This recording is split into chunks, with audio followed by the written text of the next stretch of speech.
With the second pick in the 2018 NFL Draft, the New York Giants select Saquon Barkley, running back.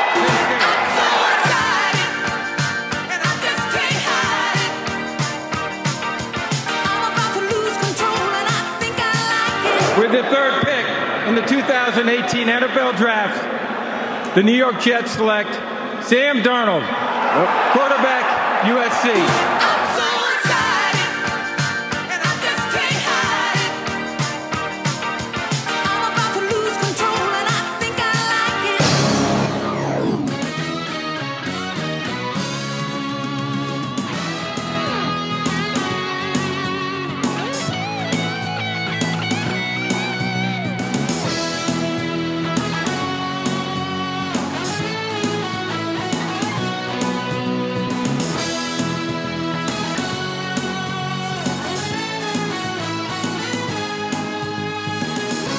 And we are live, living color here on the Sports Talk Nation. Michael Cohen here with you, and on this edition of the Open Mic program, we're going to look back at the NFL Draft, which took place this past weekend, and a lot of talk surrounding the quarterback position.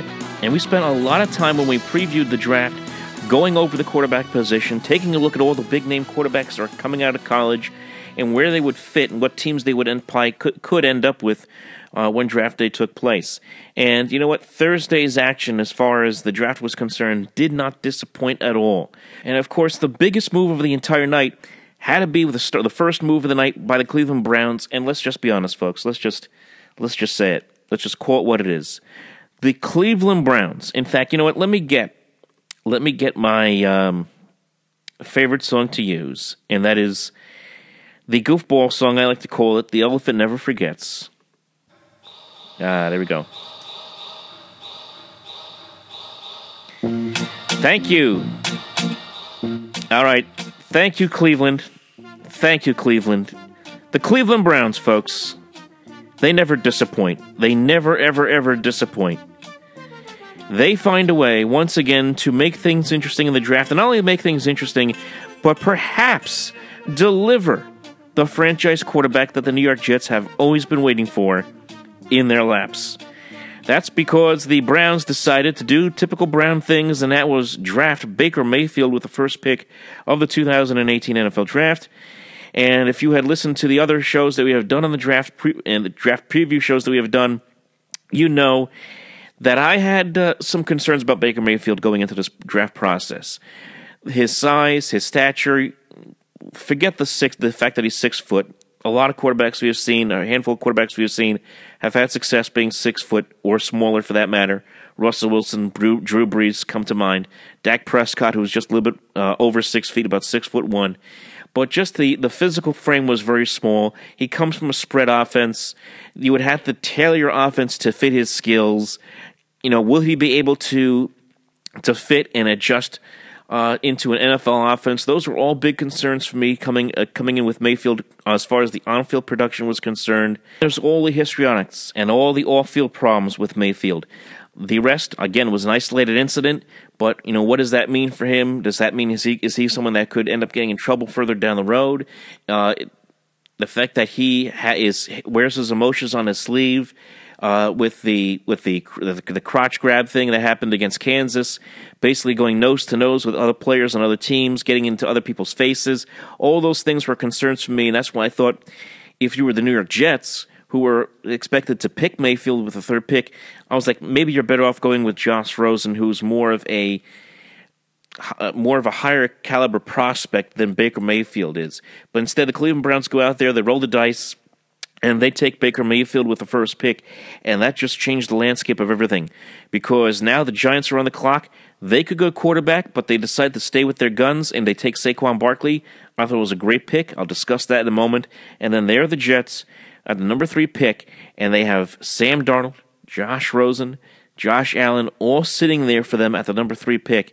And if you were a Jet fan, okay, let's step back for a second.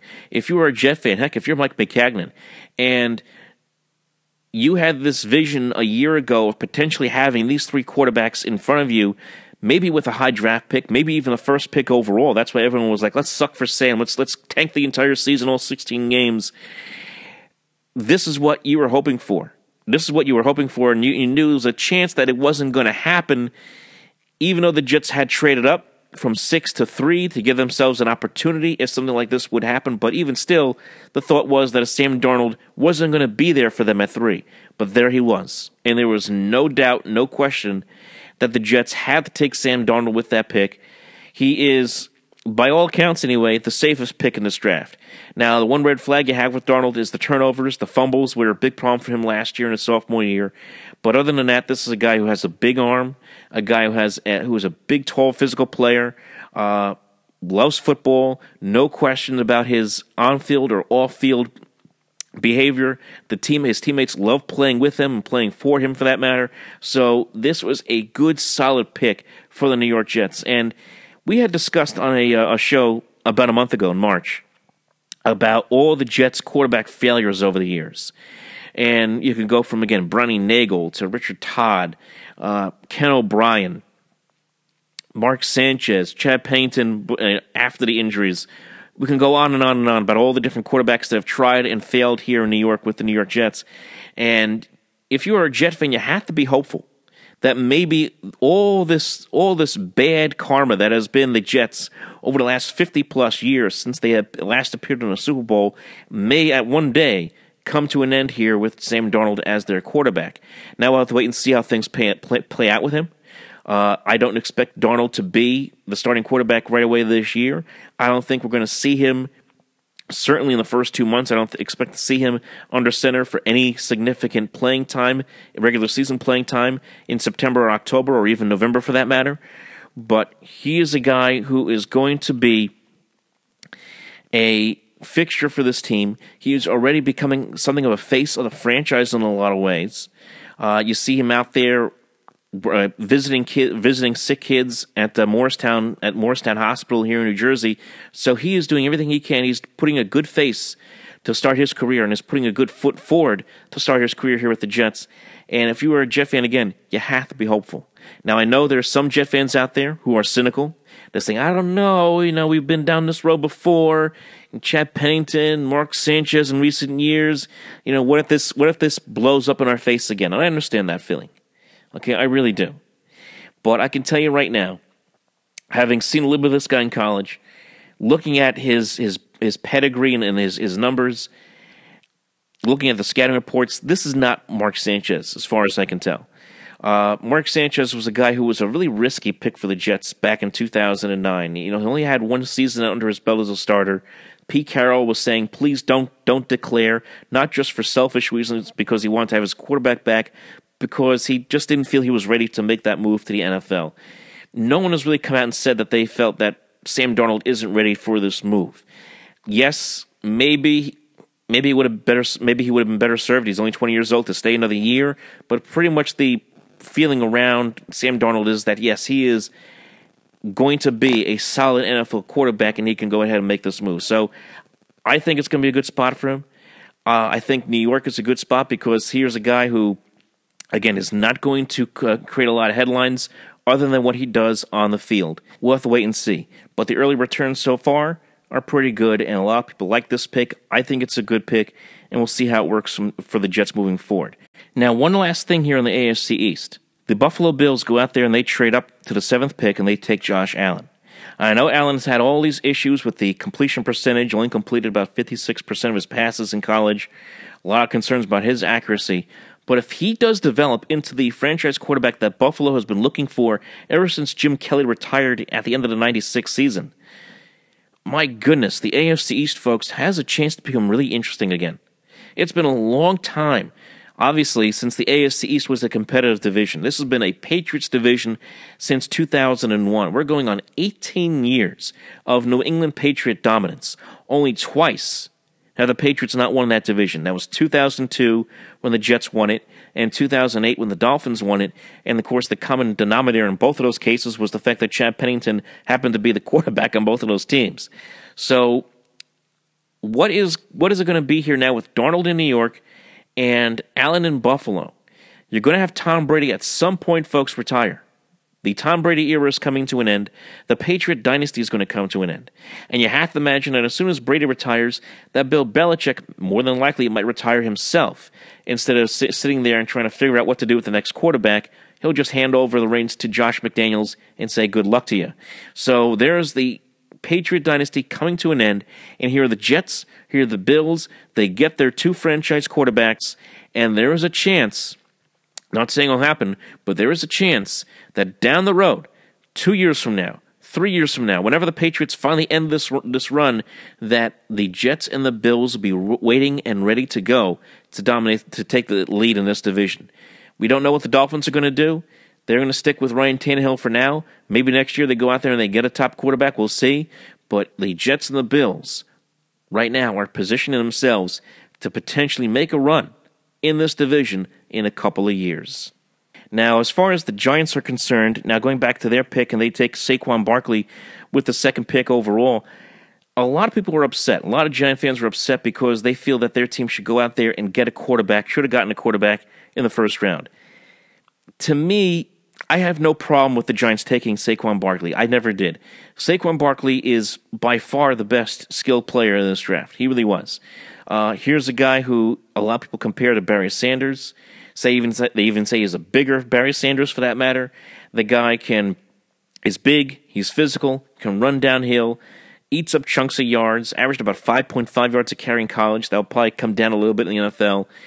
Is very good coming out of the backfield and catching passes, so that adds another dimension to this Giant offense.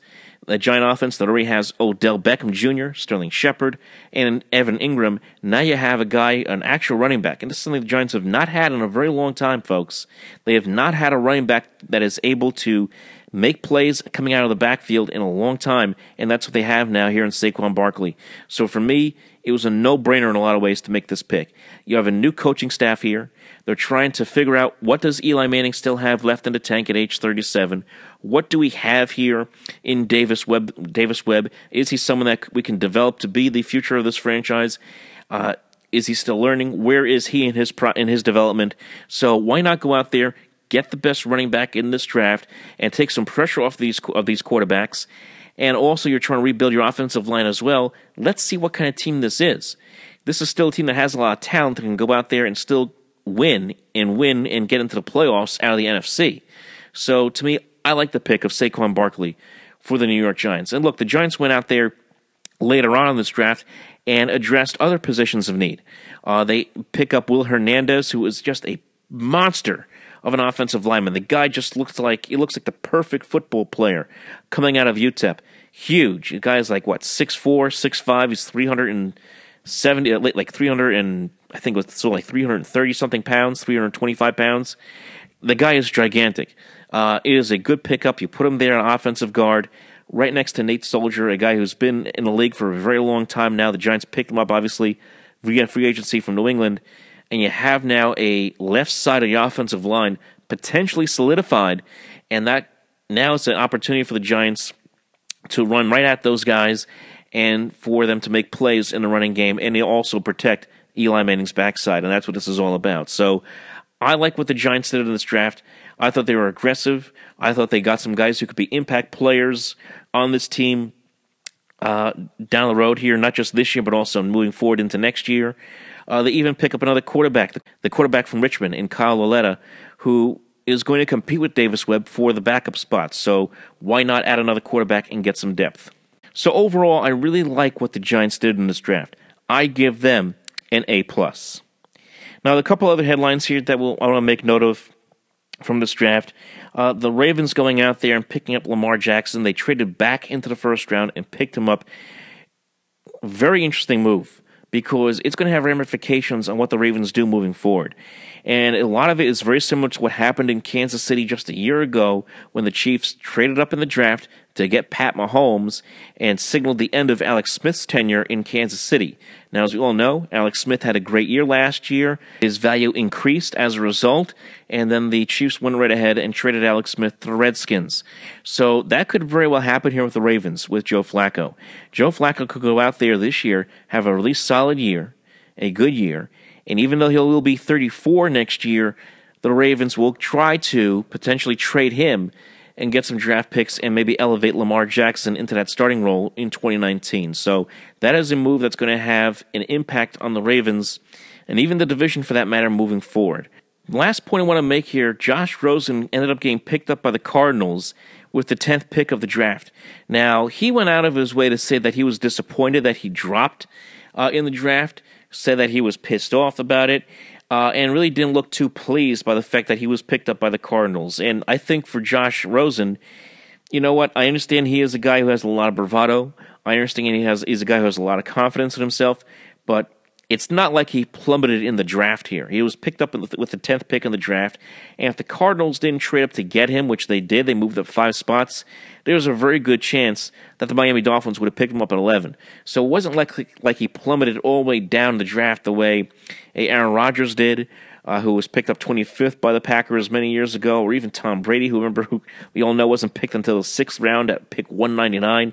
So it's not like he tumbled all the way down the draft here.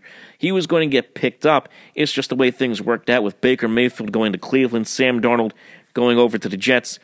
The Bills moving up, they just felt that Josh Allen fit them and their scheme and their town better than Josh Rosen. They had every right to feel that way. So either way, he goes into a division, does Josh Rosen, that is loaded to bear with big-time quarterbacks.